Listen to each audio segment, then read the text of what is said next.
김지훈 감독의 악마를 보았다라는 영화를 보신 분 계십니까? 저는 그 영화의 제목이 너무 마음에 들어서 그 영화가 개봉되기 전부터 오매불망 기다리다가 나오자마자 봤습니다. 그런데 그토록 기다린 보람도 없이 그 영화는 제게 아주 실망만 안겨줬어요. 그 박찬욱 감독의 복수 시리즈, 복수는 나의 것이나 올드보이나 친절한 금자씨 등의 그런 아류 같은 시나리오와 극 전개도 그러했지만 그 영화 속에 나오는 두 주인공 최민식이나 이병헌은 둘 다 얼치기 악마들이었을 뿐이지 그 영화 속에서 진짜 악마는 찾을 수가 없었어요. 그래서 굉장히 큰 실망을 했습니다. 감독은 아마도 연쇄살인마 최민식과 그 연쇄살인마를 쫓으면서 그에게 잔인한 복수를 해대는 이병헌에게 공이 숨어있는 그런 인간 속 악마를 이야기하고 싶었던 모양인데, 진짜 악마는 그렇게 인간의 세상살이에 해코지를 하는 존재가 아닙니다. 진짜 악마는 피조물을 미혹해서 자기만을 위해 살도록 만드는 것이 진짜 악마예요. 살인이나 잔인한 복수는 용서받을 수 있는 죄입니다. 그렇죠? 그러나 자기만을 위해 사는 것이 선인 줄 알게 만들어서 끝까지 자기 자신의 유익과 가치와 영광만을 위해 살게 된 자는 하나님과 아무런 관계가 없는 자가 되어서 영원한 사망으로 떨어지게 되기 때문이에요. 따라서 진짜 악마를 본 사람은 유영철이나 강호순 같은 살인자나 강간범을 본 사람이 아니라 바로 내 안에 존재하는 내 육적 영광의 추구를 감지한 사람인 거예요. 그 사람이 진짜 악마를 본 사람입니다. 쉬운 말로 악마는 다른 곳에 있다가 살짝 내려와서 우리에게 죄를 짓게 하는 존재가 아니라 바로 내 안에서 나만을 위해 살게 만드는 나의 죄된 본성, 내 자아를 이야기하는 거예요.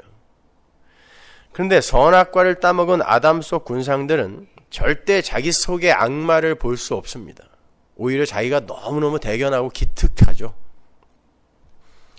선악과를 따먹은 아담들은 자신의 하나님처럼의 그 자리를 지키기 위한 방어 기제를 작동시켜서 하나님 흉내를 내는 자신을 진짜 자신으로 착각하며 살아요. 그게 바로 뱀의 계략이었죠. 하나님 절대 의존자로 살아야 하는 인간들에게 찾아가서 너도 하나님처럼 될 수 있어. 왜 네가 하나님의 말만 순종하면서 살아야 하니? 라고 속삭였잖아요. 뱀이. 마귀거든요. 그놈이 악마란 말입니다. 이렇게 자신의 신됨을 챙기기 위해서 하나님의 피조물의 자리를 떠나 있는 자, 그리고 그렇게 부추기는 자를 마귀 악마라고 하는 거예요. 따라서 구원받은 성도는 육신을 입고 있는 자신이 바로 예수를 죽인 마귀임을 자각하는 자이고요. 그들이 바로 십자가의 필연성을 붙들게 되는 것이며, 왜? 내가 마귀니까. 마귀는 스스로 살아날 수 있는 방법이 없어요. 그래서 예수 그리스도의 십자가의 필연성을 그는 꼭 붙들게 됩니다. 내가 예수 죽인 죄인 중에 괴수입니다를 아는 자만, 내 속에 있는 악마를 본 자만 예수의 십자가를 꼭 붙들게 되는 거예요. 그리고 그들이 바로 승리자가 되는 거예요. 그게 영적 전투에서 승리한 자예요. 내 안에 있는 마귀를 본 자가. 기드온과 300용사의 이야기는 바로 그 악마를 보게 된 자들의 이야기인 거예요. 그래서 기드온은 끝까지, 다음 시간에 더 정확히 여러분이 보시겠지만 끝까지 마귀의 역할을 하다 갑니다. 오늘은 그렇게 기드온이라는 인간의 정체를 성경이 어떻게 폭로시키고 있는가에 중점을 두고 살펴봄으로 해서 그러한 불가능하고 추악한 인간 위를 덮는 하나님의 은혜가 얼마나 크고 넓고 깊은 것인지를 좀 더 구체적으로 공부를 해보도록 하겠습니다.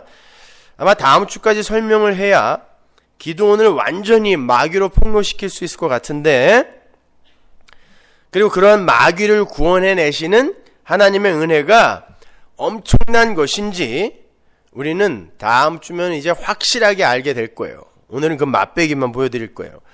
아울러 그러한 마귀의 모습으로, 저주받은 노뱀의 모습으로, 마귀예요 그게. 마귀의 모습으로, 저주받은 노뱀의 모습으로 십자가에 달리신 그 예수 그리스도와 기드온이 어떻게 닮아 있는가에 관해서도 여러분은 배우셔야 됩니다. 그러니까 기드온은 우리를 대표하는 마귀의 모형이기도 하지만 마귀의 모양으로 죽으신 예수 메시아의 모형이기도 한 거예요. 자, 조금 복습을 해보고 출발을 해볼게요. 사사 드보라가 죽고 이스라엘이 또 여호와의 목전에 악을 행하자 하나님이 미디안을 들어서 이스라엘을 치셨습니다. 이스라엘은 메뚜기 떼처럼 수시로 몰려와서 자기들의 가축과 소산을 약탈해가는 이방의 적들에 의해서 거의 알거지가 되어 있는 상황이에요. 뭐만 조금 있으면 쳐들어와서 다 털어갔단 말입니다. 그런 때에 여호와의 사자가 기드온에게 나타나서 그를 큰 용사로 쓰겠다라는 전언을 하셨죠. 여호와의 사자가. 그건 기드온을 큰 용사로 쓰시겠다라고 하는 하나님의 의중을 전달한 것이기도 하지만 이 세상에서 자신의 힘을 근거로 큰 용사로 살고자 하는 기드온의 헛된 망상을 지적하시는 하나님의 일갈이기도 한 거죠. 그죠?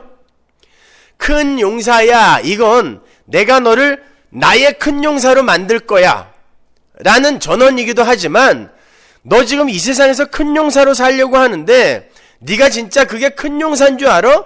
너는 나에 의해서 죽고 다시 나에 의해 살아나야 비로소 큰 용사가 되는 거야 라는 비아냥 같은 것이 들어있는 거란 말이야. 그 큰 용사야 라는 그 단어 하나에. 그러니까 포도주 틀에서 몰래 자기가 먹을 소량의 밀을 타작하고 있던 그 기드온에게 나타나신 그 여호와의 사자는 선악과를 따먹은 이 세상 아담 군상들의 그 큰 용사됨의 추구를 지적하여 깨부수고 하늘의 큰 용사로 만들어내시기 위해서 인간 세상으로 투입이 되신 분이란 말입니다. 인간들의 큰 용사됨의 추구를 부수고 진짜 하나님에게 들려 쓰이는 큰 용사, 진짜 하늘의 큰 용사로 만들어내시기 위해 세상으로 투입되신 분, 그분이 누구예요? 예수 그리스도란 말입니다. 쉽게 말해서 기드온은 지금 메시아이신 예수 그리스도를 모형하고 있는 동시에 패역한 이스라엘의 모형으로 하나님에 의해서 선택이 되어 등장하고 있는 거예요. 예수님이 바로 그러한 패역한 이스라엘이 되셔서 죽으신 분이니까요. 하나님은 이 세상의 힘의 원리 속에서 단 한 발짝도 벗어나지 못하고 있는 기드온의 세계관과 가치관을 낱낱이 폭로시켜 버리신 후에 반석에서 불을 내심으로 말미암아 기드온이라는 인간 자체를 부정해 버리시죠. 그죠? 넌 아니라는 거예요. 하나님은 기드온의 힘과 지혜를 사용하시려는 것이 아니라 하나님의 일을 가리키는 도구로 그를 부르셨음을 확실하게 보여준 거죠. 그러니까 지팡이로 재물을 가리켰는데 지팡이에서 불이 안 나오고 반석에서 불이 나와서 그 재물을 태우는 걸 지팡이는 그냥 가리키고 있었단 말입니다. 이게 성도의 역할인 거예요. 그게 피조물의 약함 위에 강함으로 홀로 일을 하시는 하나님 나라의 삶의 원리인 거예요. 하나님께서 기드온의 이야기를 통하여 지금부터 보여주실 내용이 바로 그 내용임을 반석의 불과 그 타는 재물을 통해 그림으로 보여주시는 거란 말입니다. 내가 기드온의 이야기를 통해서 지금 이 이야기를 할 거야, 이 이야기를 가르쳐 줄 거야, 이 이야기를 보여줄 거야 라고 간단하게 그림으로 보여준 거란 말이에요. 그 반석의 이야기가. 그것이 바로 구원이에요. 자신의 힘을 의지해서 하나님처럼의 삶을 고집하던 아담 군상들 중 어떤 무리들에게 하나님께서 친히 찾아가셔서 그들의 무장을 해제시켜버리고 하나님만 의지하는 하나님 절대 의존자들로 만들어내시는 게 하나님의 구원이란 말입니다. 성경은 그러한 존재의 자기 자리 찾기, 존재들은 항상 자기가 있어야 할 자기 자리가 있어요. 그러한 존재들의 자기 자리 찾기, 그래서 그들이 제자리에 가서 딱 앉은 상태를 사바스, 안식이라 그래요. 안식은 그냥 편안하고 평안한 게 아니라 존재가 있어야 할 그 자리에 가서 제자리에 앉는 걸 안식이라 그래요. 그걸 구원이라고 한단 말입니다. 그러니까 지자리를 벗어나서 휘브리스, 교만, 하나님의 자리를 타고 넘어온 인간을 철장으로 쳐서 밀어내어서 피조물의 자리로 밀어내리는 걸 구원이라 그래요. 그래야 인간은 하나님의 충만과 생명력과 복을, 바라크를 받아서 비로소 하나님이 누리는 모든 것을 누릴 수 있는 존재가 되기 때문에. 근데 인간들이 그걸 모르는 거예요. 요 알량한 이성으로 자기들이 생각하는 게 옳은 줄 알고 지들이 쌓는 그 힘과 가치로 자기들이 행복할 수 있고 존재할 수 있다라고 믿는 거죠. 그러니까 하늘의 비밀을 아무리 이야기해줘도 못 알아듣는 거예요. 마치 바둑 18급이 정말 이세돌 구단의 그 바둑판을 보면 이게 뭔가 이런 거랑 똑같은 거예요. 못 알아먹는 거예요. 바둑을 웬만큼 두는 사람도요, 프로 기사들의 바둑판을 보면 왜 지금 저기다가 저 돌을 놓지? 못 알아먹어요. 우리는 전부 이 아마 18급이에요. 하나님은 이세돌 구단. 그러니까 하나님이 하신 일을 전혀 못 알아먹는 거예요. 그러니까 늘 하나님을 원망하고 불평하고 만족하지 못하고, 그런데 하나님이 왜 그렇게 일을 하시는지를 성령과 또 성령에 의해 기록된 하나님의 말씀이 우리에게 조금씩 열어주시는 거거든요. 그럼에도 불구하고 거기에는 관심이 없으면서 그냥 자기들이 원하는 요 알량한 IQ 100 내외 요 머리로 생각하는 게 다인 줄 알고 하나님을 지 맘대로 재단하고 또 하나님을 원망하고 때로는 칭찬도 해주고 찬송도 해주고 그러는 거예요.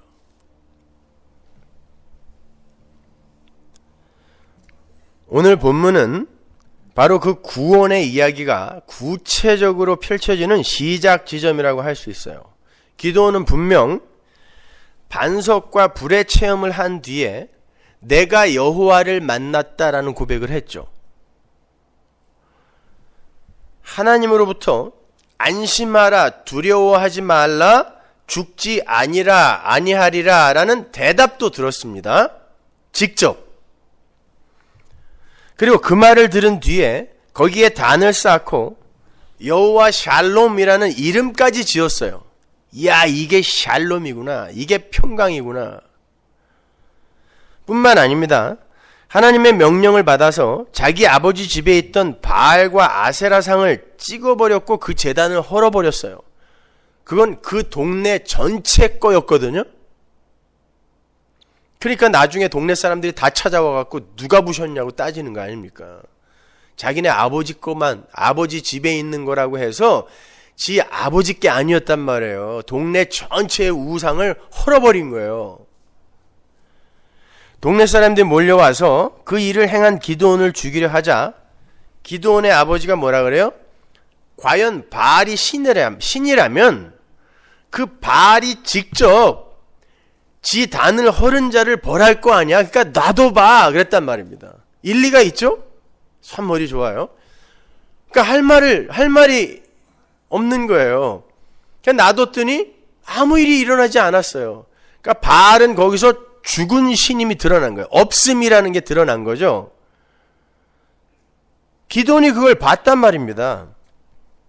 거기에서 기드온의 별명이 바알과 쟁론하는 자, 즉 여룻바알로 지어지게 되는 거예요. 그게 바알과 쟁론하는 자, 바알과 다투는 자라는 뜻이거든요. 우리가 살펴보았듯이 바알과 아세라는 풍요의 신이고 다산의 신이에요. 바알은 순놈, 아세라는 암놈. 암놈이 맞아요? 암년인가? 아니, 암컷을 놈이라 그래요? 아무튼 생각이 너무 많아서 그건 이 세상의 힘을 추구하는 인간들의 아담적 욕망의 가시적 현현이라고 할 수 있는 거예요. 바알과 아세라는 바로 나의 욕망을 그냥 가시적으로 세워놓은 거예요. 나예요, 그게요. 나.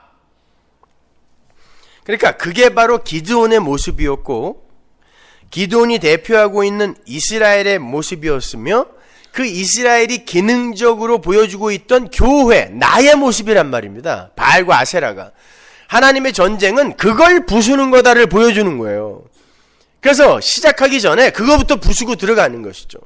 그러니까 하나님은 전쟁을 시작하면서 기드온을 죽이고 시작하는 거예요. 이게 이해가 가세요? 근데 그게 하나님의 전쟁이란 말입니다. 여룻바알이 뭐예요? 바알은 기드온인데 기드온은 바알과 싸우고 전쟁하는 놈이에요. 그러니까 나와 전쟁하는 거예요.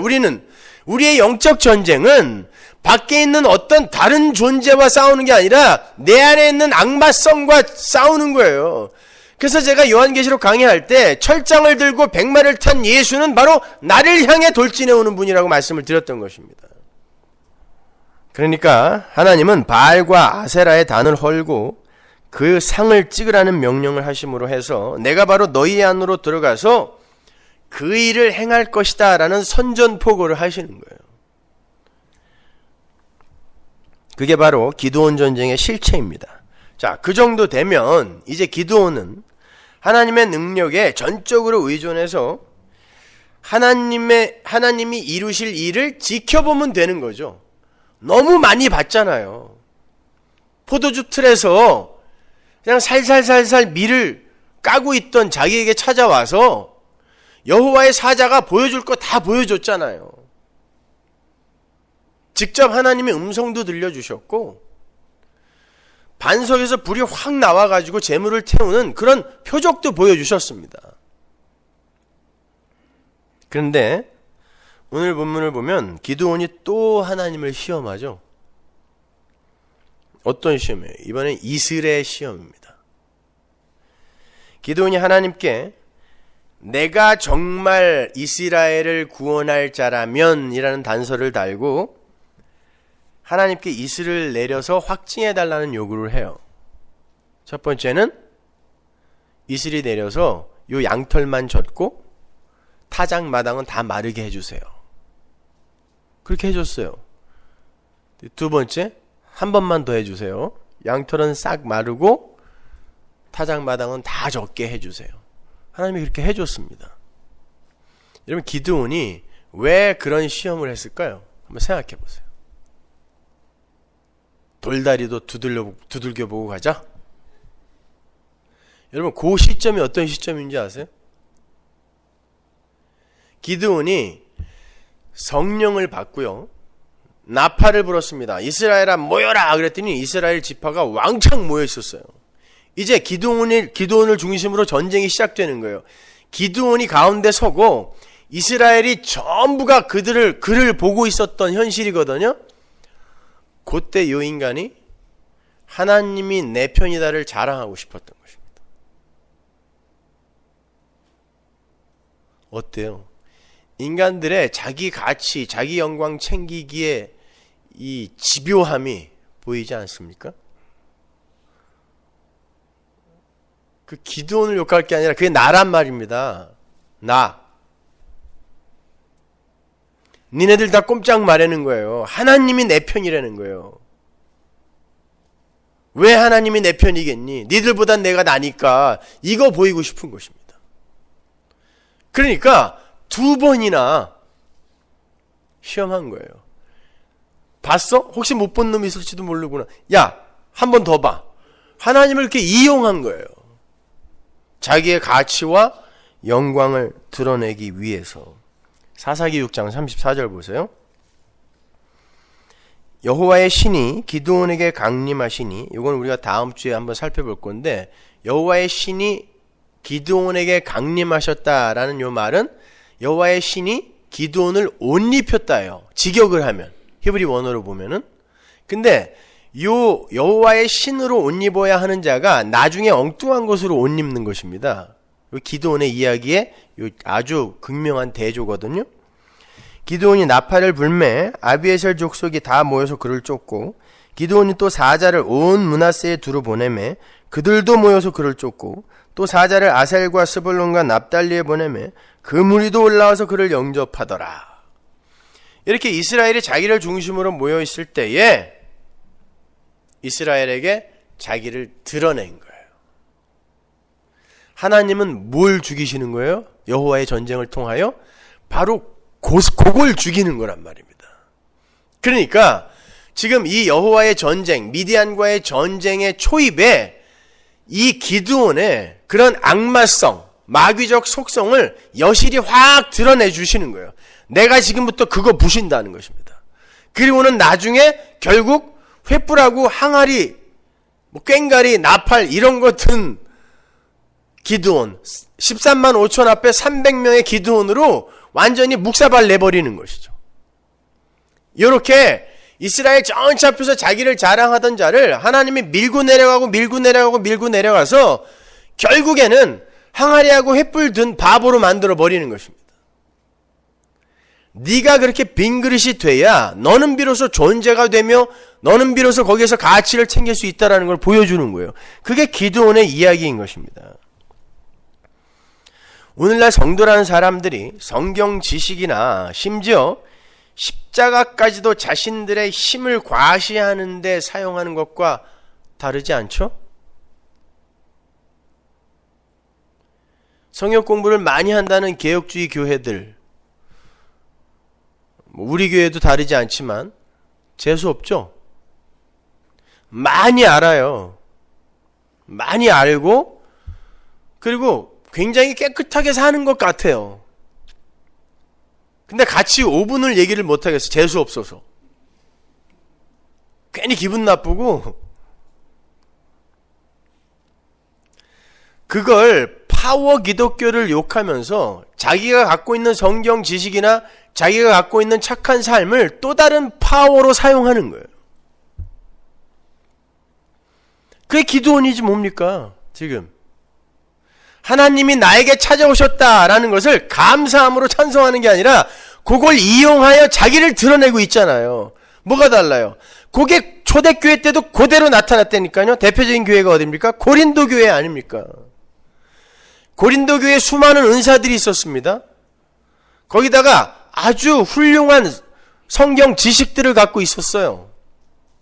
열심히 살았어요. 그런데 그들이 그걸 갖고 파벌을 나눴죠. 그리고 지들끼리 싸웠단 말이에요. 누가 더 세냐? 누가 진짜냐? 바울파, 아볼로파, 예수파? 뭐예요? 힘을 자랑한 거 아닙니까? 뭘 갖고? 십자가를 붙들고 그걸로 힘으로 쓰더라니까요. 그게 인간입니다. 죽는 날까지 그렇게 폭로되는 거예요, 인간들은요. 육신을 입고 역사를 살아가고 있는 모든 아담들이 그렇게 자기의 의를 챙기면서 살아요. 하나님은 그걸 깨고 들어오시는 거예요. 그걸 구원이라 그래요. 그래서 성도는 나중에 이 신앙의 연륜이 깊어가면 깊어갈수록 너덜너덜 걸레짝이 되는 거예요. 하나님의 철장으로 두들겨 맞아서. 그 나중에는 그냥 야들야들해지죠. 그걸 신앙생활이라 그래요. 그리고 그 과정을 고난이라고 하는 거예요. 고난. 그런데 그 이슬의 시험이 어디서 벌어졌다 그러죠? 타작마당에서, 그죠? 타작마당. 이슬과 타작마당, 이건 이스라엘의 생명과 직결이 되는 단어들이에요. 신명기나 레위 같은 거 읽어보면 잘 나오거든요. 하나님은 하늘에서 이슬을 내리셔서 이스라엘의 농사를 주관하셨어요. 그리고 그렇게 맺힌 열매를 추수해서 타작을 하면서 하나님의 도우심을 찬송하며 감사하던 곳이 타작마당이에요. 노아의 홍수 이전까지는 농사를 이슬로만 했습니다. 비가 한 번도 안 왔어요. 그때까지는. 그래서 히브리 사람들에게 있어서 이슬은 우리를 먹여 살려주는, 양식을 자라게 하는 하나님의 힘, 복, 이런 것을 상징하고 있었단 말이에요. 그 이슬과 타작마당. 창세기 27장 28절 보세요. 하나님은 하늘의 이슬과 땅의 기름짐이며, 그죠? 하늘의 비라고 그러지 않아요? 하늘의 이슬과 땅의 기름짐이며 풍성한 곡식과 포도주로 내게 주시기를 원하노라. 민수기 11장 9절. 밤에 이슬이 진에 내릴 때에 만나도 같이 내렸더라. 만나는 하늘의 양식입니다. 양식이 이슬과 함께 내리죠. 신명기 33장 28절. 이스라엘이 안전히 거하며 야곱의 샘은 곡식과 새 포도주의 땅에 홀로 있나니 곧 그의 하늘이 이슬을 내리는 곳에로다. 보세요. 곡식과 포도주, 그들이 반드시 먹어야 할 최소한의 식량이거든요. 거기에 그곳을 이슬이 내리는 곳이라고 이야기한단 말이에요.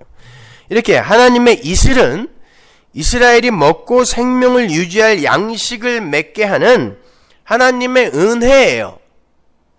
그러나 사실 그 이슬은 눈에 보이는 양식을 자라게 하고 거두게 하는 그러한 형이하학적 습기 정도를 이야기하는 게 아니죠. 만나가 단순히 이스라엘이 배고플 때 그들을 먹여서 그들이 아사하지 않게 만드는 그런 것이 아니라 만나 역시 기능적 역할을 했던 거잖아요. 하늘의 양식으로 오실 예수 그리스도, 그런 것처럼 이슬 또한 마찬가지예요. 신명기 32장 2절 보세요. 나의 교훈은 이무라예요. 교훈이, 이무라는 말씀입니다. 나의 말씀은 내리는 비요, 나의 말은 맺히는 이슬이요, 연한 풀 위에 가는 비요, 채소 위에 단비로다. 내가 여호와의 이름을 전파하리니 너희는 위엄을 우리 하나님께 돌릴지어다. 그는 반석이시니 그 공덕이 완전하고 그 모든 길이 공평하며 진실무망하신 하나님이시니 공의로우시고 정직하시도다. 보세요. 이슬이 지칭하던 건 인간의 영혼을 살리는 하나님의 말씀이었던 거예요. 근데 신약으로 가면 그 말씀이 누구라 그래요? 예수 그리스도. 그 예수 그리스도의 영이 하나님의 백성들에게 이슬처럼 임하여 그들이 살아난 거죠. 그러니까 그 이슬은 사실 뭘 상징하는 거예요? 우리를 살려낼 생수, 성령을 상징하는 거예요. 예수 그리스도. 성령이 그리스도의 영이니까. 그래서 예수님께서 당신 자신을 가리켜서 내가 하늘의 양식, 하늘의 만나라고 말씀을 하셨던 거예요.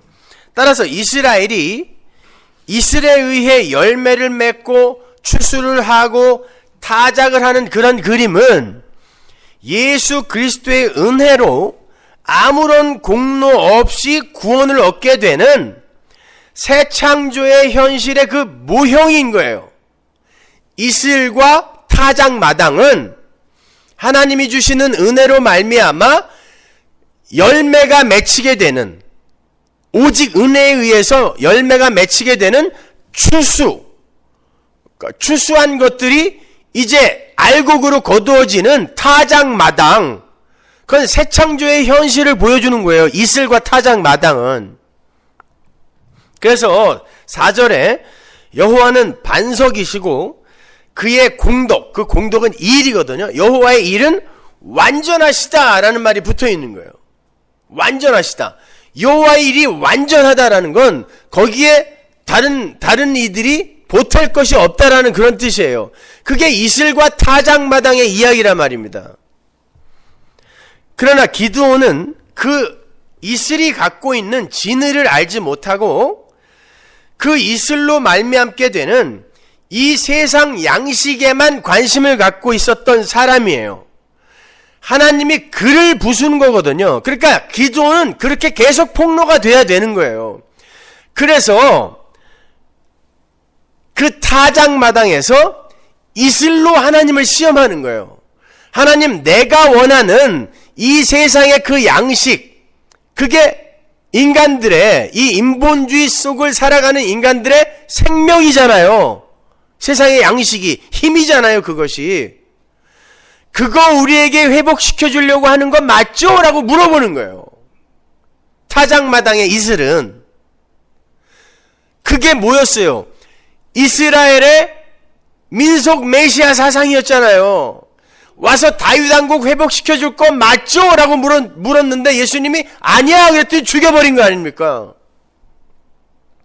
기도원의 이야기가 바로 그 이야기를 하는 거예요. 타작마당의 이슬의 그림이. 기도원은 그렇게 엄청난 표적들을 보았음에도 불구하고 자기에게 지금 일을 시키려는 분을 포도주 틀에서 몰래 밀을 타작해야 하는 지금의 상황을 뒤집어 엎어서 이스라엘의 타작마당을 이슬로 적셔주실 분, 다른 말로 이스라엘의 태평을 회복시켜 주실 분으로 이해를 하고 있는 거예요. 기도는 여전히 세상의 힘에만 관심을 갖고 있는 거예요. 그러니까 그 많은 이들 앞에서 지자랑을 하고 있는 거예요. 하나님을 시험하면서 뭐라고 단서를 붙였다 그랬어요? 내가 진짜 이스라엘을 구원할 자이거든이에요. 주어가 나예요. 나. 내가. 우리가도 아니에요. 내가. 그 많은 사람들 앞에서 하나님, 내가 진짜, 쟤네들 말고 내가 진짜 이스라엘을 구원할 자이거든, 이슬을 내려서 양털만 적셔주세요 라고 이야기했단 말입니다. 나. 그러니까 미디안과 기드온의 전쟁은 바로 그러한 기드온 속에서 나타나는 악마성을 부수는 전쟁인 거예요. 단순히 하나님의 백성들과 대적들과의 전쟁을 하나님이 당신의 백성들을 도우셔서 대적들을 몰아내고 뭐 이따구 이야기들이 아니란 말입니다. 그건 아주 유아기 수준으로 성경을 보는 거예요. 유아적 수준으로.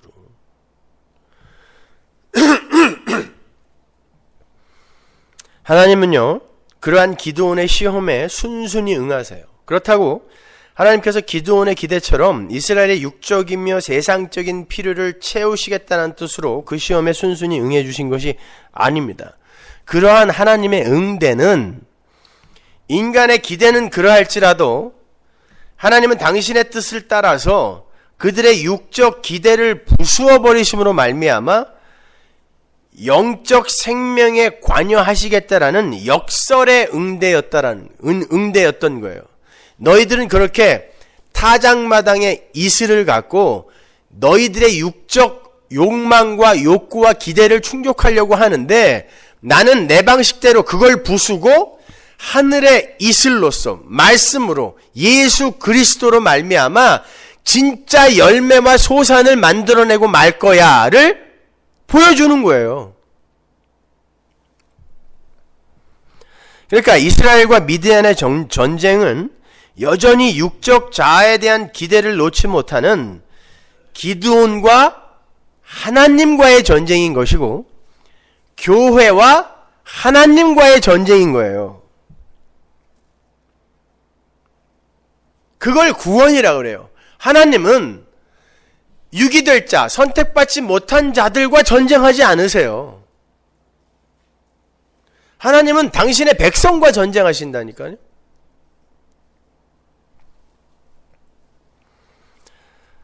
자, 그러한 하나님의 열심에 의한 불가항력적 은혜의 구원을 성경이 여러 가지 그림으로 그려내고 있는 거예요. 이사야서 10장 24절 이하를 한번 볼게요. 아주 중요한 거니까 잘 보세요. 주 만군의 여호와께서 가라사대 시온에 거한 나의 백성들아, 아수르 사람이 애굽을 본받아 막대기로 너를 때리며 몽둥이를 들어 너를 칠지라도 그를 두려워 말라. 지금 이스라엘을 아수르를 들어서 두들겨 패려고 하시면서 하나님께서 위로의 말씀을 해주는 거예요. 두들겨 팰 건데 완전히 죽이지는 않을 거야. 그러니까 걱정하지 마. 그러는 거예요. 누구처럼? 애굽처럼. 그런 거예요.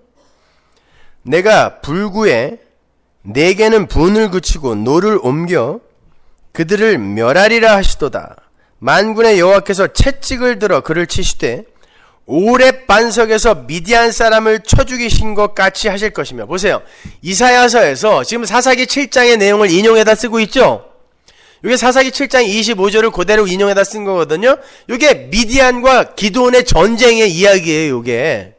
근데 그 이야기를 뭐와 지금 계속 뭐와 동격으로 하고 있는지 보세요. 이야기하고 있는지 보시란 말이에요. 막대기를 드시되 바다를 향하여 애굽에 드신 것 같이 하실 것이라. 그날에 그의 무거운 짐이 네 어깨에서 떠나고 그의 멍에가 내 목에서 벗어지되 기름진 까닭에 멍에가 부러지리라. 여기 보시면 하나님께서 지금 우리가 공부하고 있는 이스라엘과 미디안의 전쟁을 애굽과 이스라엘의 전쟁, 그리고 이스라엘과 가나안과의 전쟁, 가나안 정복 전쟁, 그리고 아수르와 이스라엘의 전쟁과 동일시하여 표현하고 계세요. 그러니까 이스라엘이 애굽에서 나온 사건이나 이스라엘의 가나안 정복 전쟁이나 이스라엘이 미디안과 전쟁을 하고 있는 사건, 그리고 이스라엘이 아수르와 벌이는 전쟁, 이게 전부 같은 메시지를 담고 있는 거라는 뜻이에요. 다른 그림으로 그려지고 있지만 이게 똑같은 이야기라는 거예요. 그러니까 우리가 애굽과 이스라엘 간의 이야기, 그리고 이스라엘과 가나안과의 전쟁 이야기가 어떤 메시지를 담고 있는 것인지를 올바로 규명하면 이 기드온과 300용사의 이야기가, 이 미디안과 이스라엘의 전쟁의 이야기가 어떤 메시지를 담고 있는 것인지 우리가 잘 이해할 수 있을 거 아닙니까? 이게 단순히 300명의 정예 용사가 되어서 정말 일당백의 용사가 되어서 세상에 나가서 하나님을 대신하여 싸우자, 이런 이야기가 아니다라는 걸 여러분은 분명히 알고 가셔야 되는 거예요. 여호수아 5장 1절 보세요. 요단 서편에 아모리 사람의 모든 왕과 해변의 가나안 사람의 모든 왕이 여호와께서 요단물을 이스라엘 자손들 앞에서 말리시고 우리를 건네셨음을 듣고 마음이 녹았고 이스라엘 자손들의 연고로 정신을 잃었더라. 그때 여호와께서 여호수아에게 이르시되 너는 부싯돌로 칼을 만들어 이스라엘 자손들에게 다시 할례를 행하라 하시매 여호수아가 부싯돌로 칼을 만들어 할례산에서 이스라엘 자손들에게 할례를 행하니라. 여호수아가 할례를 시행한 까닭은 이것이니 애굽에서 나온 모든 백성 중 남자 곧 모든 군사는 애굽에서 나온 후 광야 노중에서 죽었는데 그 나온 백성은 다 할례를 받았으나 오직 애굽에서 나온 후 광야 노중에서 난 자는 할례를 받지 못하였습니다. 이스라엘 자손들이 여호와의 말씀을 청종치 아니하므로 여호와께서 그들에게 대하여 맹세하사 그들의 열조에게 맹세하여 우리에게 주마하신 땅 곧 젖과 꿀이 흐르는 땅을 그들로 보지 못하게 하리라 하시매 애굽에서 나온 족속 곧 군사들이 다 멸절하기까지 40년 동안을 광야에 행하였더니 그들의 대를 잇게 하신 이 자손에게 여호수아가 할례를 행하였으니 길에서는 그들에게 할례를 행치 못하였으므로 할례 없는 자가 되었음이었더라. 온 백성에게 할례 행하기를 피함에 백성이 진중 각 처소에 처하여 낫기를 기다릴 때에 여호와께서 여호수아에게 이르시되 내가 오늘날 애굽의 수치를 너희에게서 굴러가게 하였다 하셨으므로 그곳 이름을 오늘까지 길갈이라 하느니라. 하나님께서 이스라엘을 애굽에서 불러내시고 가나안으로 입성을 시키시기 전에 가나안 초입에서 지금 할례를 행하게 하세요. 출애굽은 애굽과의 전쟁이고 가나안 초입에서 지금 이들이 할례를 받고 난 이후에 행할 전쟁은 가나안과의 전쟁이란 말입니다. 근데 성경이 지금 이 두 가지를 하나로 묶어서 설명하고 있단 말이에요. 1절을 보시면요. 가나안 사람의 모든 왕들이 이스라엘의 소문으로 마음이 녹고 정신을 잃을 정도로 겁을 먹고 있어요. 병법을 조금이라도 아는 사람이라면 그 순간을 놓치면 안 되죠. 그렇게 적이 두려움에 떨고 있을 때 즉시 공격을 해서 가나안을 무력화시켜 버려야 돼요. 그런데 하나님께서 할례를 행하라고 하세요. 남자는 전부 다. 그건 큰 전쟁을 앞두고 있는 이스라엘의 전투력을 제로로 만들어 버리는 거라 그랬죠. 마취도 안 하고 남자의 생식의 끝을 돌로 잘라버리면 남자는 힘을 쓸 수가 없어요. 전투력 제로로 만들어 버리는 거예요. 이스라엘의 출애굽 전쟁과 가나안 정복 전쟁이 이스라엘의 육적 힘을 근거로 치러지는 것이 아님을 지금 확고히 증명해 버리는 거예요. 이스라엘이 애굽에서 나올 때도 어린 양의 피를 문설주와 임방의 발름으로 나온 것이지 자기들이 망치지라 칼 한 번 안 뽑았다니까요. 칼도 없었지만. 마찬가지로 가나안 정복 전쟁도 그렇게 하나님의 능력과 은혜로 치러지게 될 것임을 이들에게 확실히 알려주는 거예요. 그러니까 지금 막 전쟁을 해야 될 그 상황에서 그들을 전투력 제로로 만들어 버리는 거예요. 이 전쟁은 내가 하는 거야. 걱정하지 마. 내가 싸울 거야. 그러니까 니들은 그냥 쉬어. 할례 받고 쉬어. 그렇게 전쟁을 시작해 버리시는 것입니다. 그리고 오늘 실제로 어떻게 했어요? 여리고를 하나님이 혼자 무너뜨렸다니까요. 여리고 벽에다가 못 한 번, 망치질 한 번 못 한 번 못 받게 하셨고 망치질 한 번 못하게 하셨어요. 내가 부순다라는 것입니다. 이 전쟁은 내 거다라는 거예요. 바로 그 전에는 무슨 일이 있었죠? 여호수아 4장에서는 그들이 요단강을 건너죠. 요단강을 어떻게 건너요? 요단강을 제사장들이 언약궤를 메고 먼저 건너갑니다. 그때에 요단강이 갈라지는 거예요. 그리고 언약궤를 맨 제사장들이 요단 가운데 버티고 섭니다. 그때 이스라엘이 다 건너가는 거예요. 그리고 그들이 나오자마자 물이 합쳐졌어요. 근데 하나님께서 뭐라 그랬냐면 그 요단 바닥에서 돌 12개 갖다가 길갈에다 세워라 그랬습니다. 길갈은 이들이 지금 할례를 받고 있는 곳이에요. 길갈에다 그거 왜 세우라 그런 거예요? 요단강을 건너고 너희들이 가나안에 들어오게 된 것은 하나님의 언약궤의 능력이지 니들 힘 아니다를 기념하라고 거기다 돌 세우라고 한 거거든요. 언약궤가 뭐예요?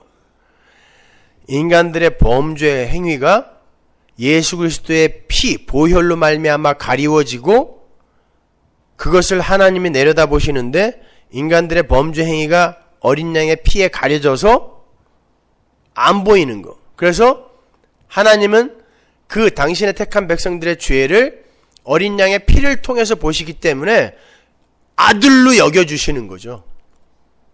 그러한 하나님의 은혜에 의해서 그들이 전쟁에 승리하게 되었음을 보여주는 거예요. 그게 길갈 사건이에요. 12돌 단 그리고 할례.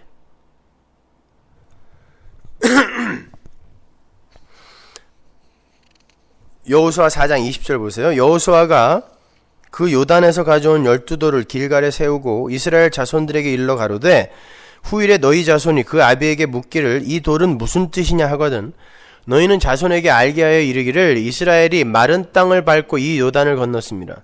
너희 하나님 여호와께서 요단 물을 너희 앞에 마르게 하사 너희로 건너게 하신 것이 너희 하나님 여호와께서 우리 앞에 홍해를 말리시고 우리로 건너게 하심과 같았나니 이는 땅의 모든 백성으로 여호와의 손이 능하심을 알게 하며 너희 하나님 여호와를 영원토록 경외하게 하려 하심이라 하라. 보세요. 지금 그들이 애굽에서 나와서 홍해를 건넌 그 사건과 그들이 요단을 건너서 가나안으로 들어가는 사건을 같은 것으로 이야기하고 있단 말이에요. 이야기하고 있단 말이에요. 그러니까 같은 이야기예요. 구원의 이야기. 근데 그 두 이야기가 다 예수 그리스도 중심이란 말입니다. 하나님의 언약에 의해 성취된 것임을 보여주는 거란 말이에요. 그러니까 오늘 우리가 공부하고 있는 미디안과 이스라엘의 전쟁도 역시 같은 메시지를 담고 있는 전쟁이겠죠. 이사야서 10장에서 그랬으니까 그 세 개 다 같은 거라 그랬으니까.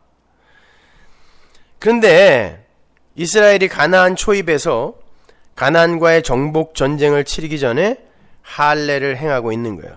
그럼 말씀드린 대로 이스라엘의 출애굽이나 가나안 정복 전쟁이 이스라엘의 힘과 능력에 의해서 치러지는 전쟁이 아니라 하나님의 능력과 하나님의 열심에 의해서 치러지는 하나님의 전쟁임을 확증하는 거예요. 그래서 신약으로 가면 그 길갈에서의 할례를 바울이 육적 몸을 벗는 것이라고 하는 거예요. 그러니까 미디안과 기드온의 전쟁은 결국 무슨 전쟁이에요? 육적 몸을 벗는 전쟁이란 말입니다. 그래서 기드온의 전쟁은 기드온과 기드온의 싸움이란 말이에요.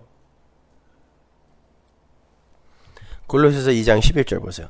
또 그 안에서 너희가 손으로 하지 아니한 할례를 받았으니 곧 육적 몸을 벗는 것이요 그리스도의 할례니라. 너희가 세례로 그리스도와 함께 장사한 바 되고 또 죽은 자들 가운데서 그를 일으키신 하나님의 역사를 믿음으로 말미암아 그 안에서 함께 일으키심을 받았느니라.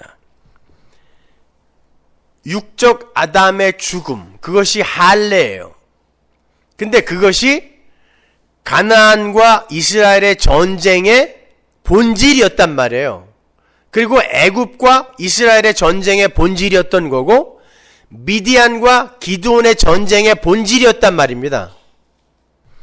인간의 자격과 조건, 열심과 노력, 힘과 지혜가 전부 배설물로 죽어버리는 거예요. 그게 육적 자아의 죽음입니다. 육적 몸을 벗는 거예요. 그게 할례거든요. 그리고 그 빈 그릇 위에 하나님의 능력과 지혜와 뜻이 덮이는 거예요. 그게 할례예요. 내가 아무런 능력과 자격이 없어서 나 대신에 누군가가 희생이 되어서 내가 살았다라는 표시를 내 몸에 갖는 걸 할례라고 하잖아요. 나는 죽었습니다. 생식기가 잘린 거예요. 그건요. 죽은 거예요. 그 할례라는 말이 자르다라는 말이에요. 언약이란 말과 똑같은 말이거든요. 죽이는 거예요. 근데 네가 안 죽고 너 대신에 자격 있는 어떤 존재가 죽었어. 그래서 너는 살아난 거야 라는 흔적을 갖고 있는 게 할례란 말입니다. 그러니까 내가 죽는 거잖아요. 아, 나는 아무것도 아니군요. 이게 내가 죽는 거 아닙니까? 육적 자아의 죽음. 육적 몸을 벗는 거란 말이에요. 그게 미디안과 기드온의 전쟁이란 말입니다. 계속 반복하여 설명해 드린 이유를 아시겠죠? 어려운 거예요. 쉽지 않아요. 그렇지만 여러분이 이 역사의 이 본질과 그리고 우리의 인생의 이 본질, 그리고 나라는 존재는 누구인가, 그리고 하나님은 누구이신가, 그리고 그분의 언약은 무엇이며 그 언약이 성취되기 위해 이 땅에 선 십자가 무엇인가를 알고 나서 성경을 보면은 성경은 전부 이렇게 풀릴 수밖에 없는 거예요. 그냥 소설처럼 뭐 그냥 흑과 백이 싸우고 로드 오브 더 링처럼 말이죠. 그런 식으로 성경을 이해하시면 안 돼요. 전부 그냥 스타워즈처럼 말이에요. 그냥 흑암의 이 대장과 이 빛의 세계의 대장이 그냥 싸우다가 이리 밀리기도 하고 저리 밀리기도 하고 그 중간에서 그냥 자기 편을 그냥 막 돕고 하는 게 우리의 역할이라고 이렇게 생각들을 하는데 아니에요. 하나님은 신이란 말입니다. 사탄은 피조물이라니까요. 자, 그렇게 하나님의 백성은 육적 몸을 벗고 영적인 몸, 즉 예수 그리스도와 연합된 새로운 은혜의 몸으로 다시 사는 거예요. 그걸 출애굽 전쟁이, 또 미디안과의 전쟁이, 또 아수르와의 전쟁이 메시지로 담고 있는 거예요. 여러분 생각해 보세요. 그 할례 언약이 누구에게 가장 먼저 주어져요? 아브라함에게 가장 먼저 주어지잖아요. 그리고 누가 제일 먼저 할례를 받습니까? 당연히 이삭이죠. 그건 하나님의 언약의 후손은 마른 뼈 같은, 마른 작대기 같은 그런 아브라함의 자격이나 노력이나 됨됨이에 의해 주어지는 게 아니라 오직 하나님의 은혜로만 주어지는 것이다. 아브라함의 육적 자아를 죽이는 거죠. 그래서 할례예요. 그러니까 하나님의 언약이 없으면 영원히 없음일 수밖에 없는 존재가 이삭이잖아요. 언약의 후손, 약속의 후손. 그러니까 아브라함의 육적 자아, 그걸 아예 그냥 벗겨버리는 거란 말입니다. 그게 할례란 말이에요. 그렇게 선악과를 따먹고 하나님처럼 되어버려서 하나님처럼의 삶을 그 생의 모토로 삼고 그 길로만 일로 매진하는 이 세상 아담들을 죽여버리시고 하나님만 절대적으로 의존하는 순종의 백성들로 다시 살려내시는 게 바로 출애굽 전쟁이고 미디안과의 전쟁이고 아수르와의 전쟁이었단 말이에요. 그래서 성경이 이스라엘의 그 할례 사건을 애굽의 수치가 물러간 사건이라고 기록을 하는 거예요. 여호수아 5장 8절 보세요. 온 백성에게 할례 행하기를 피라매 백성이 진중 각 처소에 처하여 낫기를 기다릴 때에 여호와께서 여호수아에게 이르시되 내가 오늘날 애굽의 수치를 너희에게서 굴러가게 하셨다 하였으므로 그곳 이름은 오늘까지 길갈이라 하느니라. 여기서 수치라고 번역이 된 히브리어 헤르마가 모욕, 치욕, 성기 이런 거예요. 부끄러움을 총칭하는 단어 헤르마. 이걸 벗겨버리는 게 할례라고 이야기하는 거예요. 그게 육적 자아란 말입니다. 옛사람. 하나님은 이스라엘로 하여금 가나안 정복 전쟁을 시작하게 하시면서 그 초입에서 그 전쟁의 성격과 내용을 설명하고 계시는 거예요. 그 전쟁은 이스라엘의 출애굽 전쟁과 동일한 내용의 전쟁인데 그것은 이스라엘의 부끄러움, 이 세상 아담들의 부끄러움, 즉 육적 자아에 대한 기대와 신뢰와 의존을 부수고 하나님의 은혜만을 전적으로 의지하게 하는 바로 그런 전쟁이라는 거예요. 그게 굴려내야 할 애굽의 수치란 말이에요. 애굽에 살면서 힘의 원리의 상징인 그 애굽화가 되어버린 이스라엘. 그게 육적 자아거든요.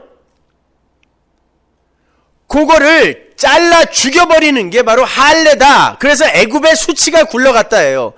그 전쟁이 바로 미디안과 기드온의 전쟁이다 라는 거예요. 그러니까 300인은 용사가 되면 안 되는 거예요. 하나님 앞에서 도저히 불가능한 이 쓰레기, 먼지들이 남겨지는 거예요. 그리고 하나님 앞에서 그렇게 원래의 죽은 흙이 되고 그 죽은 흙에 하나님이 능력을 부으시자 이게 승리가 되더라가 기드온과 미드안의 전쟁이란 말입니다. 절대로 오늘날 사람들이 보는 것처럼 문자적으로 보는 것처럼 그렇게 용사가 되자 나가서 훌륭한 일을 하자 업적을 쌓자 이런 내용이 절대 아니란 말입니다. 그 반대로 너는 하나님 앞에 죽은 흙이야. 십자가만 꼭 붙들어. 예수만 꼭 붙들어. 이게 기드온과 미디안의 전쟁이란 말이에요. 따라서 성도가 이 세상에서 치러내야 하는 영적 전쟁은 나라는 존재의 육적 자아와의 싸움인 거예요. 자아 실현과 자아 성취, 자아 발전과 자기 개발 등의 육적 자아를 향한 모든 시도들을 부수시는 게 바로 하나님의 전쟁이에요. 오늘날 우리는 자아 개발과 자아 실현 이런 것들을 위해서 하나님의 힘을 이용하고 있지 않아요? 그건 기독교 아니라니까요. 하나님은 부수시러 오셨다고 하는데 자기는 오히려 하나님의 힘을 도움을 받아서 구축하겠다고 하는 거 아닙니까? 신약식으로 바꾸어 말하면 율법과 행위를 부수고 은혜로 덮으시는 전쟁이 바로 하나님의 전쟁인 거예요. 그래서 그 전쟁의 초입에서 그 전쟁에 임해야 하는 모든 백성들의 육적 자아에 칼을 대시는 거예요. 죽으라는 것입니다. 로마서 4장 13절 보세요. 아브라함이나 그 후손에게 세상의 후사가 되리라고 하신 언약은 율법으로 말미암은 것이 아니요 오직 믿음의 의로 말미암은 것이니라. 만일 율법에 속한 자들이 후사이면 믿음은 헛것이 되고 약속은 폐하여졌느니라. 율법은 진노를 이루게 하나니 율법이 없는 곳에는 범함도 없느니라. 그러므로 후사가 되는 이것이 은혜에 속하기 위하여 믿음으로 되나니 이는 그 약속을 그 모든 후손에게 굳게 하려 하심이라. 율법에 속한 자에게뿐 아니라 아브라함의 믿음에 속한 자에게도니 아브라함은 하나님 앞에서 우리 모든 사람의 조상이라. 기록된 바 내가 너를 많은 민족의 조상으로 세웠다 하심과 같으니 그의 믿은 바 하나님은 죽은 자를 살리시며 없는 것을 있는 것 같이 부르시는 이시니라. 아브라함이 바랄 수 없는 중에 바라고 믿었으니 이는 내 후손이 이같으리라 하신 말씀대로 많은 민족의 조상이 되게 하려 하심을 인함이라. 보세요. 하나님께서 아브라함에게 할례를 명하시고 거기서 출생한 이삭에게 할례를 하게 하신 것은 하나님의 능력과 하나님 나라의 그 존재의 원리, 하나님 나라의 삶의 원리, 즉 없는 데서 있게 하시고 죽은 것을 살려내시는 하나님의 능력과 하나님 나라의 존재 원리와 삶의 원리를 보여주시기 위함이었대라는 거예요. 내 나라에서는 니들의 힘과 능력 내놓으면 죽어. 내 나라에서는 내가 주는 것으로만 살아야 돼. 이거 가르쳐 주시는 거예요. 그게 할례예요. 없는 데에서 있는 것을 부르는 분이지, 우리가 조금 보태서 요만큼 있음이 되었을 때 아이고 기특해라라고 거기에 보태시는 분이 하나님이 아니란 말입니다. 우리는 없음의 자리로 내려가야 돼요. 그래야 하나님의 은혜와 능력이 확 드러나게 된다니까요. 신앙생활은 바로 그걸 알고 가는 거란 말입니다. 하나님 나라의 백성, 의인은 그러한 하나님을 믿음으로 존재하는 거예요. 그래서 의인은 믿음으로 말미암아 산다라고 하는 거예요. 의인은 지 행위로 사는 게 아니라 하박국이 거기서 헷갈렸던 거예요. 하나님 어떻게 선택받은 우리가, 선민인 우리가 저런 갈대아 야만인들에게 당해야 됩니까? 하나님 지금 뭔가 착각하고 계신 거 아니에요? 하나님 뭐라 그래요? 이놈아, 누가 너보고 착하다 그래? 의인은 믿음으로 사는 거야. 니들이 지금 나에게 제사 지낸다고, 율법 지킨다고 지금 잘난 체 하는 거야? 의인은 믿음으로 사는 거야. 이게 하나님 나라의 삶의 원리라니까요. 하나님만 믿으면 돼요. 그분께 그냥 다 맡기는 거예요, 나를. 그걸 순종이라고 한다니까요. 믿음이 순종이에요. 그래서 믿어 순종케 한다 그러잖아요. 우리 로마서에서 배웠잖아요. 믿음과 순종을 같은 것으로 본단 말이에요. 자, 그러니까 오늘 본문에 이 이슬 시험의 이야기는 인간 측에서의 그 육적 욕망이 이슬과 타작마당을 통해서 기드온의 육적 욕망이 지금 폭로되는 거잖아요.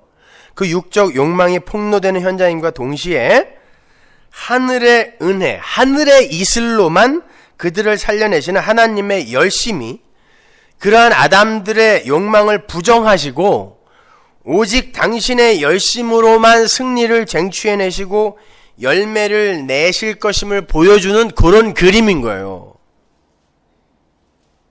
그 이슬의 시험이. 그래서 그 이슬 시험 바로 앞에 바알과 아세라의 단과 상이 부수어지는 그림을 붙여 놓으신 거란 말입니다. 하나님의 전쟁은 바알과 아세라, 즉 하나님의 축복으로 자신의 타작마당을 풍성하게 채워 자신의 육적 가치와 영광을 챙기려 하는 그러한 아담들의 육적 욕망을 부수어 버리시고 하나님의 은혜만을 의지하게 하는 전쟁임을 보여주시기 위해서 바알과 아세라를 먼저 부수게 하시고 이제 전쟁터로 끌고 가는 거예요. 전쟁은 이거야 보여주는 거란 말입니다. 그래서 하나님의 전쟁에 참여하는 기드온의 이름이 전쟁을 시작하기 전에 여룻바알로 바뀌는 거라 그랬죠. 바알과 싸우는 거예요. 바알은 누구? 나. 고전쟁하는 거다라고 하나님 가르쳐 주시는 거죠. 그 관점에서 하나님의 300 남기기의 그 이야기를 한번 이해해 보시란 말이에요. 이스라엘이 하나님의 전쟁에 자신들의 힘을 보태겠다고 32,000명이 모였는데 하나님이 두려운 자는 다 가라 그랬더니 20,000명이 갔어요. 22,000명이 갔습니다. 10,000명 남았어요. 그때 하나님께서 물을 먹게 시키라 그래요. 그죠?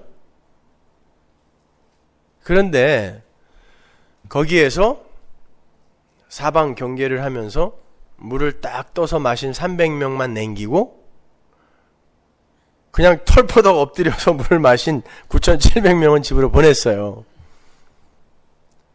여러분, 아직 적진에 도달하기 전입니다. 그리고 지금까지 들었던 내용을 머릿속에 잘 두시고 과연 하나님이 그 300명을 사주 경계를 철저히 한 그런 용사를 남긴 걸까요? 잘 생각해 보세요. 뒤집어서 생각해 보세요. 아직 적진에 도달하기 전인데 물 먹어라 그랬더니 이렇게 떠서 살살 먹은 사람은 어떤 사람이라는 거예요? 겁쟁이란 뜻입니다. 우리는 자꾸 인간들에게 가치를 부여하기 위해서 그들을 용사 만들기를 작정하고 보니까 자꾸 그들에게 어떤 이 가치를 부여하려고 하는 거예요. 자꾸 그들의 편을 들어주려고 하는 거예요. 보세요. 아직 전쟁 시작하기도 전이에요. 적진은 아직도 멉니다. 물 먹어 그러면은 털퍼덕 엎드려서 그냥 먹으면 되는 거예요. 근데 물 먹다가 혹시 나타나면 어떡하지? 겁먹어가지고 덜덜 떨면서 먹는 그 300명만 남긴 거예요. 니들이 쓰레기구나. 니들만 남어. 그리고 그들에게 전쟁에 전혀 쓸모없는 나팔과 항아리를 들리우는 거예요. 이건 뭐야? 완전 바보 아니에요. 제일 겁 많은 300명이 남았어요. 저는 그들의 명단이 발표되는 순간 거기 완전 초상집 됐을 것 같아요. 제일 겁 많은 놈들이 살살 떠갖고 물 먹고 있었는데 니들 남아 그러니까 얼마나 가슴이 철렁 내려앉았겠어요. 근데 대단한 무기를 주는 것도 아니고 나팔하고 항아리를 주더니 적진 한가운데 들어가서 13만 5천 명이 주둔하고 있는데 거기 가서 그걸 깨라는 거예요. 죽으라는 거죠. 가서 죽으라는 거예요. 그러나 내가 너희와 함께 있을 때에 어떤 일이 일어나는가 보라는 것입니다. 여러분, 이 300명과 13만 5천 명이 싸워서 거기에서 10만 명이 즉사했거든요. 거기서 몇십만 명이 죽었는지는 전혀 중요한 게 아니에요. 30만 명이 죽어도 괜찮고 40만 명이 죽어도 돼요. 그거는 아무런 중요한 게 아니에요. 진짜 중요한 게 뭐냐면 그렇게 엄청난 숫자 앞에서 하나님에 의해 300명 정말 보잘것없는 존재로 밀려 내려가서 나 어떡하지? 하나님이 나와 함께 해주시지 않으면 난 여기서 그냥 죽는 거구나. 요게 승리다를 보여주는 거예요. 그것 자체가 거기에서 그 300이 되어서 싸우는 게 중요한 게 아니라 그렇게 하나님에 의해 밀려 내려가다가 어떡하지? 나 하나님 아니면 나 큰일 나겠네. 요것이 승리다. 이걸 보여주는 게 가나안과 미디안과 기드온의 전쟁이란 말입니다. 보세요. 내가 13만 5천 명 앞에서 300으로 밀려 내려가서 나 어떡하지? 하나님 없으면 나는 꼼짝없이 죽는 존재네. 이게 뭐예요? 육적 자아의 벗기기 아니에요. 육적 자아를 벗기는 거 아닙니까? 그게 전쟁이란 말입니다. 하나님은 당신의 백성들의 삶에 개입해서 당신의 백성들을 그렇게 약한 자로 밀고 내려가는 거예요. 그게 고린도전서 1장이란 말입니다. 근데 세상 사람들은 이해를 못하는 거예요. 그래서 십자가의 도가 세상 사람들에게는 미련하고 약한 것으로 보이는 거예요. 근데 하나님의 백성들에게만 그게 능력으로 작용을 하는 거란 말입니다. 여러분은 지금 그 과정에 속해 있는 분들이에요. 그러니까 세상 사람들이 이해를 못해요. 근데 왜 세상 사람들에게 자꾸 이해를 받으려고 그러고 그들로부터 좋은 판단을 받으려고 하세요? 그들은 여러분이 어떤 과정에 있는지도 모르고 뭐가 승리이며 능력인지를 못 알아먹는단 말입니다. 근데 왜 예수를 이용해서 세상에서 잘난 사람이 되려고 하냔 말이에요. 그건 기독교가 추구하는 게 아니란 말입니다.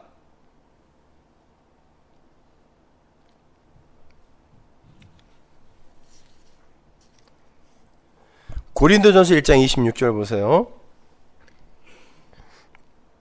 형제들아 너희를 부르심을 보라. 육체를 따라 지혜 있는 자가 많지 아니하며 능한 자가 많지 아니하며 문벌 좋은 자가 많지 아니하도다. 그러나 하나님께서 세상에 미련한 것들을 택하사 지혜 있는 자들을 부끄럽게 하려 하시고 세상에 약한 것들을 택하사 강한 것들을 부끄럽게 하려 하시며 하나님께서 세상에 천한 것들과 멸시받는 것들과 없는 것들을 택하사 있는 것들을 폐하려 하시나니 이는 아무 육체라도 하나님 앞에서 자랑하지 못하게 하려 하심이라.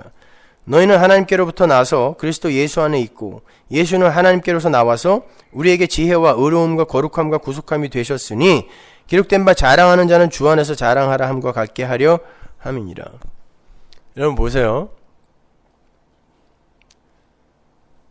뭐 대단한 업적을 쌓고 대단한 종교 행위를 한 사람이나 아니면 그냥 겉으로 봐서 게을러 터진 사람인 것 같기도 하고 뭐 대단하게 신앙생활 하는 것 같지도 않은 사람이나 성도는 다 예수 안에서 만나요. 예수 안에서, 그리스도 안에서 구원받는 거예요. 거기는 다 똑같아요. 다 똑같아요. 차별이 없어요. 거기는요. 사도 바울이 자기의 서신서에서 왜 그렇게 차별 이야기를 하는 줄 아세요? 왜 자꾸 외모와 행위와 이런 것으로 왜 사람들을 판단하느냐는 거예요. 전부 은혜로 구원받은 자들인데 왜 은혜로 구원받아 놓고 너희들끼리 또 차등을 두고 너희들끼리 그렇게 판단을 하느냐? 니들이 진짜 은혜를 아는 자들이냐? 그거 묻고 싶은 거예요. 사도 바울이요. 보세요. 다 그리스도 안이잖아요. 그리스도 안. 여러분 십자가라는 건 거기에 내가 달려 죽었어야 하는데 예수님이 대신 달려 죽으셨다라는 의미에서 내가 죽는 곳이에요. 아, 나는 죽어 마땅한 자군요. 내가 죽는 곳이에요.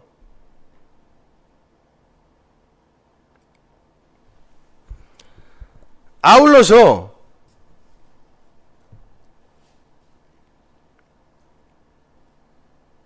그 십자가를 믿어야 나는 살 수 있는 그러한 존재다라는 의미에서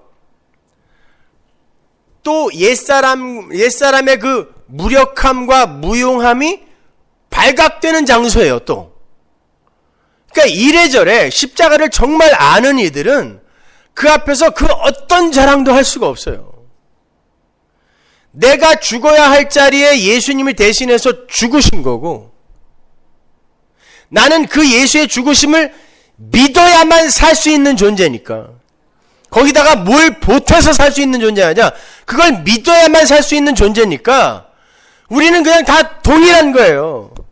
근데 그걸 알면 알수록 우리는 야 진짜 이 힘의 원리로 움직여지는 이 세상 속에서 마귀적 속성을 따라 사는 것은 정말 불행한 것이구나를 알게 되고 조금씩 거기서 벗어나고자 하는 그런 열망이 생기는 거죠. 뜻대로 잘 되지는 않지만 그게 지향성이라는 거란 말입니다. 그걸 열심이라는 단어로 표현을 하는 거란 말이에요. 근데 지들이 뭘 해놓고 그걸로 상을 달라고. 여러분, 에녹이, 성경이 그러죠. 에녹이 그는 믿음으로 하나님과 동행하였으며 하나님이 상 주시는 이심을 믿었다 그러죠. 그럼 에녹이 받은 상이 뭐예요? 하나님과 동행하다가 사망과 상관없이 하나님 나라로 간 거예요. 그게 상이에요. 여러분은 지금 사망과 상관없는 자가 이미 됐죠. 여러분 안에 성령 계시죠? 그럼 하나님과 동행하다가 사망과 상관없는 자로 하나님 나라를 이미 들어가 있는 분이란 말이에요. 여러분은 하나님이 상 주시는 이심을 믿는 이에요. 그죠? 그게 이미 상 받은 거예요. 그게 에녹의 상이었거든요. 그러니까 나는 그 상을 이미 받은 자로서 그 상 받은 상태에 그 상태를 그리워하며 추구하며 조금씩 가보는 거예요. 그러다가 안 되면 또 이 처절한 힘의 원리 속에서 야, 여기는 벗어나야 할 곳이지 여기에 뿌리 박고 살 곳이 아니구나 또 배우게 되는 거고, 그러다가 또 한번 추구해보고 또 넘어지면서 실패하고 이 과정을 반복하고 반복하면서 결국 하나님과 하나님 나라만 기대하고 소망하는 자가 되어서 하나님 나라 가면 되는 거예요.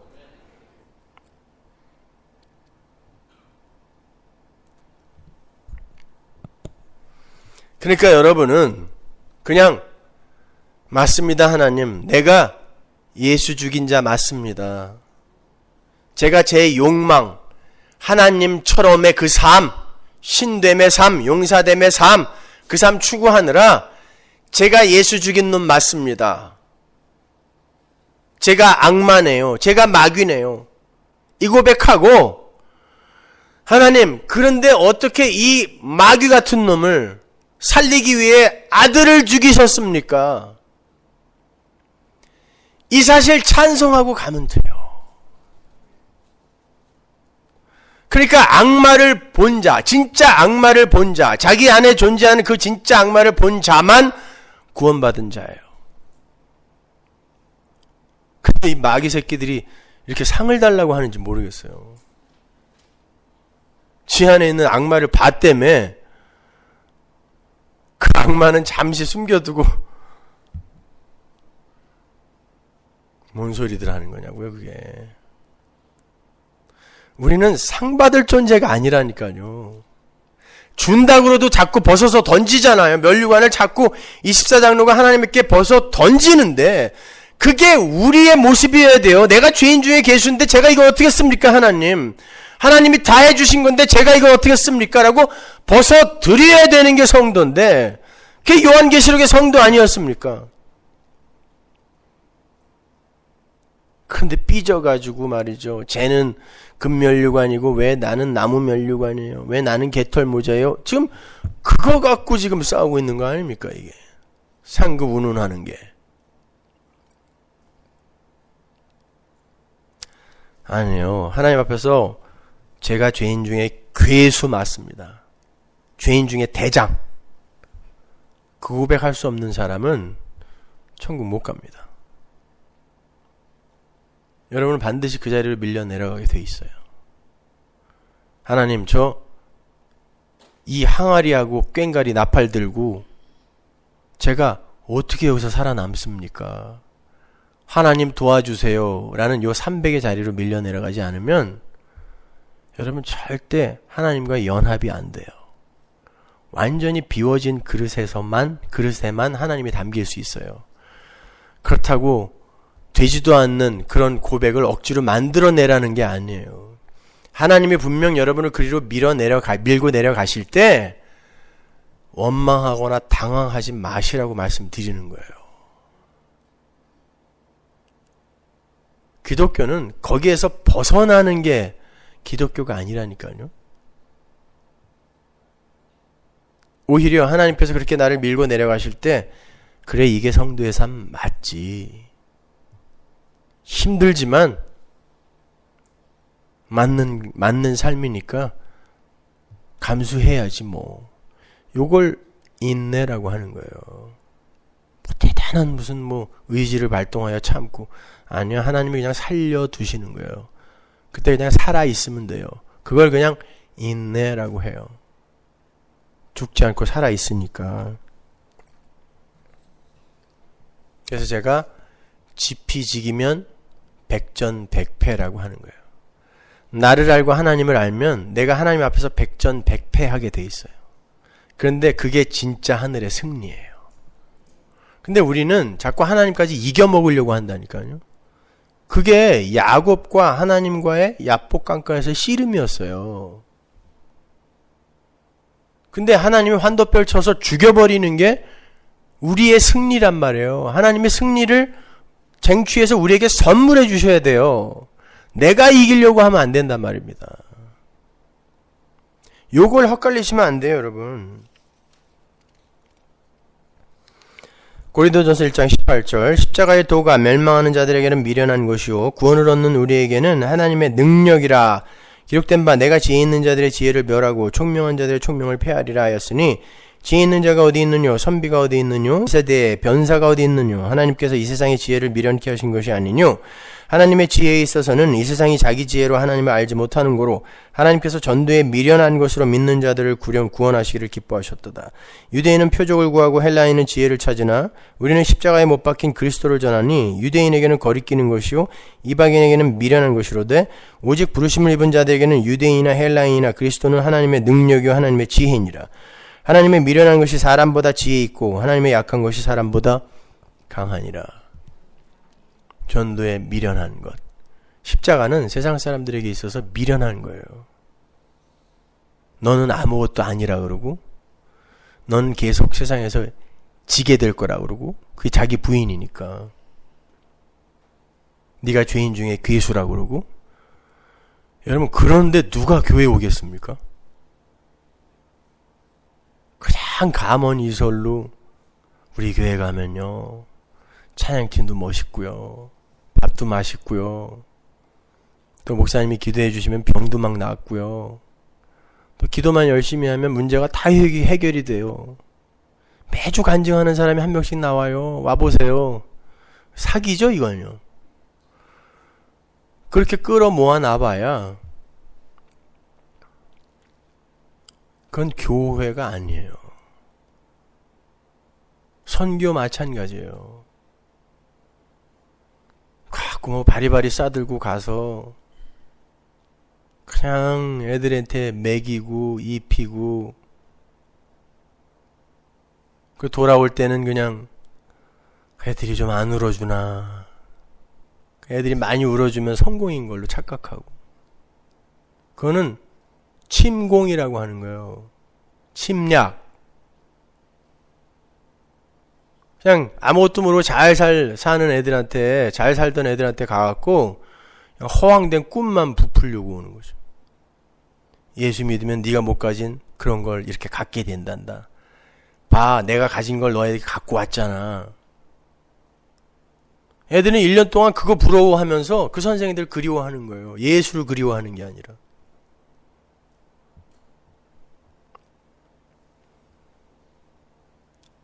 그리고 혹시 예수를 믿는다고 해도, 아, 내가 원하면 저렇게 내가 원하는 좋은 것들로 나에게 공급해 주는 그게 하나님이구나.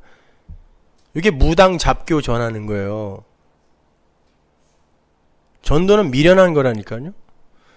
당신은 예수 믿으면 이제 육적 자아를 벗어야 됩니다. 그 말은 이 세상에서 죽게 된다는 얘기거든요. 그래도 믿으시겠어요? 당신이 죄인 중에 괴수예요. 그래서 예수님이 당신 때문에 죽으셨어요. 여러분, 성령이 개입하지 않고 그 말을 듣고, 그 미련한 말을 듣고 누가 예배당에 오냐고요. 여러분, 실족이라는 말 자주 쓰시는데, 성경에서 실족이라는 말은 예수 때문에 하는 실족이에요. 누가 보면 7장에 나오죠. 너희가 나를 인하여 실족하지 않으면 복이 있다 그런단 말이에요. 다른 사람 때문에 실족하는 거, 이거는 실족이라고 안 그래요. 삐지는 거지, 그건. 실족은 예수를 올바로 설명했더니 뭐 그런 예수가 다 있어? 내가 여태까지 배웠던 그런 예수 아닌데? 예수는 나의 모든 문제를 해결해주고 나를 더 강력하게 해주고 고지 꼭대기로 밀어 올려주는 분인 줄 알았는데 십자가의 죄를 밀어 내린다고? 그럼 나를 부인시킨다고? 나를 향하여 철장을 들고 달려오신다고?